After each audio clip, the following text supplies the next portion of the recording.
Good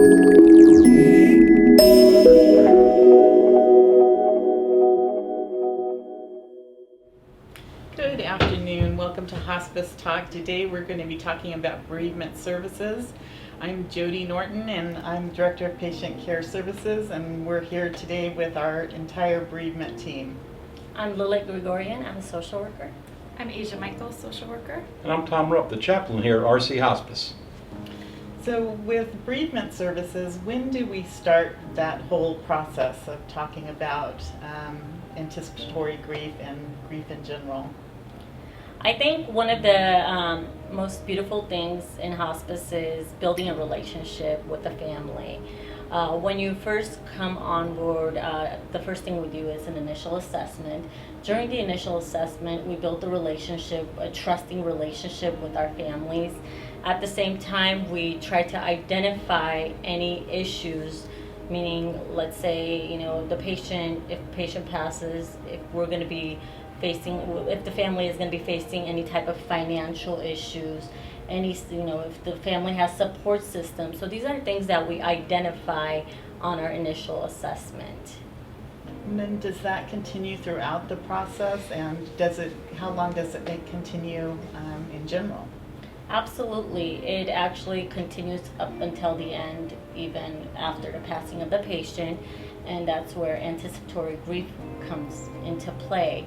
A lot of times as the caregiver, they're the primary source of any support that the patient has, and they don't have any other support systems other than the loved one that is actually declining.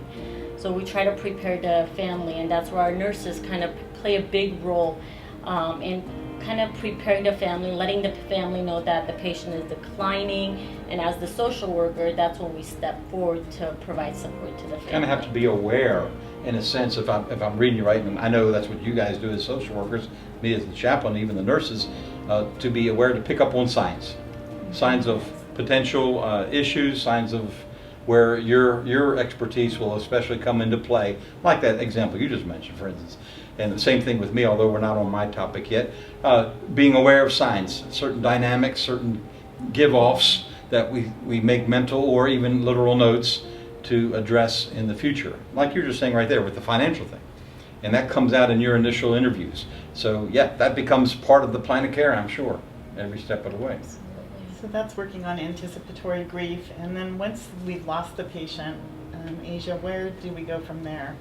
Yeah, so once the patient passes, within the first 5 days after that passing, we're calling the family, reaching out to do another, post-assessment, we call it, where we're just kind of looking at how they're coping, how are things going for them, are they having a lot of paperwork and issues to take care of.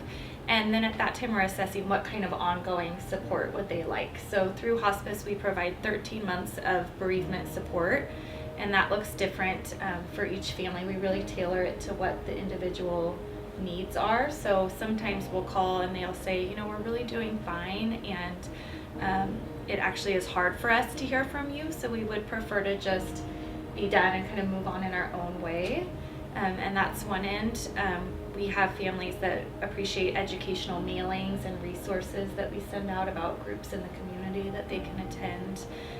We have families that like to do phone counseling over the phone, so we will call them quarterly usually to see what they need and how things are going. And then we also offer in-house counseling services here for people that have more of an intensive need or would like to come in and meet in person. And a couple of things, if I can add, if you don't mind, as I was listening to Asia there, also, I was thinking of what I as a chaplain do with the bereavement care. There are actually a couple of families that I still visit, even though one of them, their loved one passed in September, and we currently are filming this in April, so a good half a year away, and still make not only phone contact, but even arranging visits, coming to see them. There's at least 2 families that I still do this with, even months after the passing of their loved ones. So I thought that was an interesting thing, working in conjunction with the social workers that I do. And good communication, that really helps, where they'll let me know or I'll let them know of an issue that the other one needs to handle in our areas of expertise. So And then what would that expertise look like in your discipline? For me, well, again, I don't want to sound like a broken record here, but for me, it oftentimes depends on what they want or need. If I'll say, for instance, if they are especially coming from a religious Christian viewpoint, then I know I can give them what they need in the form of prayers, scripture readings, and such as this. If they are not, many times what they more so seem to need is friendship, is connection, the human touch, as it were. And then, again, being aware if they bring up something, oh, this is a social worker issue, I'll get it to you. Just to be heard, to know that they still matter even though the loved one's gone. For, like I said, for the Christian view, that's easy. For the one who doesn't necessarily want religious help, that's where I become more of a friend, more of a reminder, although I wouldn't use the words to them, that life goes on and that other things are continuing. And here I'm a in the flesh example of how other things are continuing. One of my spouses of one of our patients who's passed actually is setting up for me to go to lunch with them. So yeah, that's a simple, a normal little thing, just a get together. I think grief varies so much individually, and sometimes it's the person's first grieving experience. And so normalizing, I think, sometimes is really important, and knowing what is a normal feeling and what is not. And like for this person, if I may again refer back, what's normal about being married for 75 years to someone and suddenly they're no longer in your life? That's just not normal. And so I don't know, I understand and I agree, but sometimes I don't even know if there is a normal anymore. True. Their normal's gone. True. And it's and you know, if you're in your mid 90s, there's not much of a future, all things being equal. And so that's a difficult line to walk. But we walk it. Yeah. How would you help somebody who has lost a life spouse over that many years, 75 years? If you don't mind me jumping in, but feel free. One of the things is more constant contact. This person I do call a lot, text a lot. And I think it was Asia, you know, you pick up on signs when it's been enough. If they don't flat out tell you. But I pick up on signs, okay, that I'll give you an example if you don't mind. Like I call this person and they'll say, okay, well, I've got to go now. I've got to go. You know what? Great. Life's going on for them. They have to go to the store. They're getting ready to meet somebody for lunch or whatever. Excellent. So just that to me is a good sign, almost a flat out, okay, I'm doing better. And we tend to, if I could say this way, taper off the necessity of our help. If they want, again, if someone wants it more, we can, but we tend to taper it off to the point where now we can go. It's just funny, again, what Asia, or I think Lilith said, there are certain ones of our patients, once the death has occurred, that's all they want and need. Yeah. And that's okay too. That's okay too. Are there other resources in our community that are offered for grief and loss that we offer?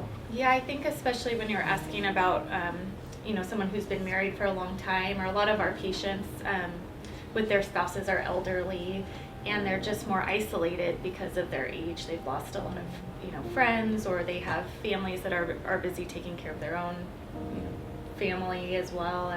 And so looking for different things like groups in the community that are available, different, just any kind of other social systems that we can help put into place. So if that's attending church, or we've called churches and asked if they can have visitors come to the home if the person's homebound. Our phone calls that we're making, just kind of anything we can do to cushion that individual and give them some additional support and not have them be so isolated in dealing with the loss. What she says reminds me, if you don't mind, I'm sorry. A long time ago when I was a minister, my first church I was in, I remember before the evening service, our oldest member was sitting looking out the window, and he had recently widowed, and I was new to death and ministering to death. Anyway, and I asked him, I said something like, well, what's wrong? You're okay? And this is what he told me, never forget it. He said, I have more friends up there than I do down here.